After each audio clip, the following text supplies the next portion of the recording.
T'as fait du doublage pour Madagascar? Oui, ben oui. J'ai fait beaucoup de doublage. Ah, mais ça, tu vois, ça c'est cool. C'est un bon sujet.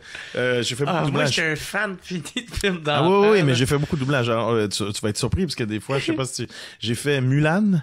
T'as vu Mulan? Mulan? C'est moi le dragon Mouchou. Ah, OK. C'est moi qui ai fait. Et ça a été mon premier doublage. Ah, ouais. Ça, c'est une belle anecdote. T'as pas fait Maona? Oui, attends une minute, on arrive à Moana, Big. Ah, il est gros, il est gros, tu voulais triper, si on va triper. À l'époque, tu sais, c'est très fermé, le monde du doublage.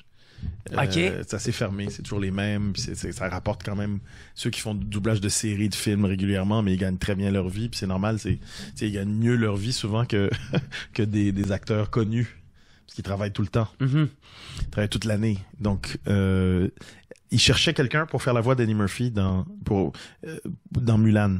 Puis comme Eddie parle vite, il parlait très vite, puis il avait un delivery d'humoriste, donc ils ont demandé à plein de comédiens à Montréal de le faire, puis ils trouvaient pas quelqu'un pour la musicalité était pas la même, puis ils arrivaient pas à suivre. C'est trop rapide, puis le directeur de plateau a dit essayons un humoriste. Comme c'est un humoriste, Eddie, essayons un humoriste, puis ils m'ont appelé.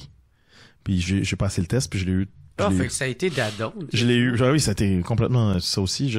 Puis je l'ai eu, puis j'étais content parce que je me dis quand j'aurai des enfants, tu t'acceptes au début parce que t'es fan de dessins animés, parce que t'as grandi avec tous les Disney puis tous les autres, puis et tu dis mes enfants vont écouter ça. Et donc ça c'était fabuleux. Mais mes enfants vont écouter ce plus tard, mes petits enfants aussi, puis c'est grand-papa ou c'est papa qui fait la voix. Donc Mulan a ouvert la porte, mais ça c'était au Québec seulement. Ils ont utilisé quelqu'un d'autre en France.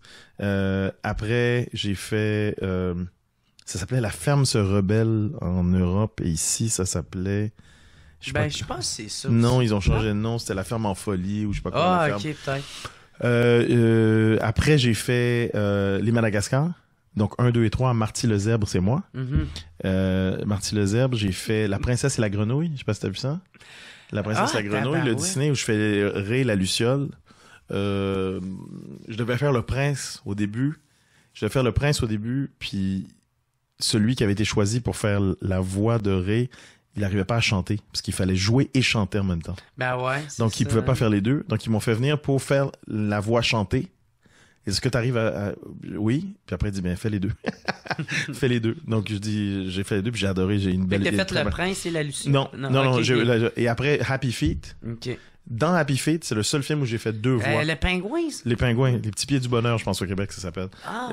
Et j'ai fait le père de Happy Feet, et j'ai fait Lovelace, le gros pingouin un peu Barry White, avec plein de couleurs. Donc, c'est la première fois que je joue je fais deux voix dans le même film. Donc, j'ai fait les deux. Puis ça demandait-tu une pratique... Tu sais, comment tu distanciais les deux? Genre? Il fallait que tu changes ta voix. Il fallait pas qu'elle soit reconnaissable entre les deux. Tu changes ta voix. Puis c'est bien parce que souvent, la majorité des gens me reconnaissent pas. C'est ça qui est cool. Donc, j'ai fait... Moi, je l'écoutais en esti Happy Feet. Happy Feet, c'est vrai? J'ai fait 1 et 2. J'ai fait le premier et le deuxième film. J'ai fait Moana ici. En Europe, ça s'appelait Vaiana. Ici, ça s'appelle Moana. Puis j'ai fait Maui, qui a été mon plus beau rôle d'animation. Ça, c'est quel? C'est The Rock, ça? Oui, c'est The Rock, c'est ça. Ouais, c'est ça. Parce qu'il y a tout. C'est complexe, il est drôle, il parle vite, il chante, il est fou, il est touchant, il est hyper touchant, il y a des bouts tristes. Donc, c'était vraiment un cadeau, ça, de faire ça. Donc, j'en ai fait... Est-ce que j'en ai fait d'autres?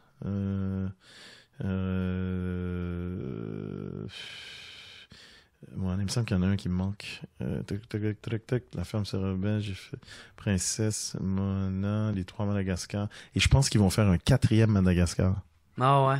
Je pense qu'ils vont faire un 4e cette année, je suis pas sûr. J'ai vu sur Internet. On m'a rien dit, hein. C'est pas un truc. Je vous annonce rien, c'est peut-être qu'il y aura rien, mais j'ai vu qu'il y avait des sérieuses rumeurs d'un 4e Madagascar. Puis donc ça C'est une récréation formidable. Ah ouais. Tu restes... c'est pas long, hein, ça prend... Ton cœur d'enfant, il doit revenir. Puis t'es épuisé parce que tu passes la journée à crier dans tous ces trucs. Tu cries, tu sautes. Ouais. C'est toujours... attention! Qu'est-ce que... ding, ding, ding! La, la, la, la, la. Puis après, tu vas chanter. Puis après, tu vas chanter... La, la, la, la, la. La, la, la, la, la, la. Comment vous le dire, c'était pour les hommes que j'ai créé l'univers. Et ce qui est drôle, c'est que les petits qui me connaissent pas du tout, du tout, quand leurs parents disent c'est lui qui fait non mais ils ne connaissent pas, puis après c'est lui Marty le zèbre, puis les yeux dans Madagascar, c'est lui Maui de Moana, là ils sont, là je fais la voix de Maui demi-dieu, ils sont là.